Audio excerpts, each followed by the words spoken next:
भैया light of कर लीजिए।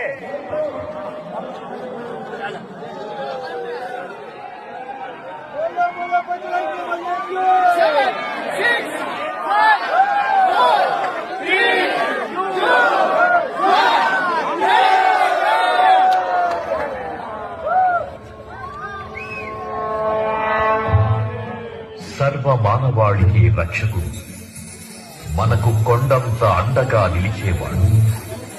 మనసులో తలచిన వెంటనే గుండెల నిండా ధైర్యాన్ని నింపగలిగే మహాయోధుడు, అభయహస్తంతో ఎల్లవేళలా మనల్ని కాపాడే ఆ పవనపుత్రుడి ఇప్పుడు మనసారా స్తుతించుకుంటూ శ్రీ పంచముఖ ఆంజనేయ స్వామిగా అవతారమెత్తిన కథ దృశ్య రూపంలో తిలకిద్దాం రండి.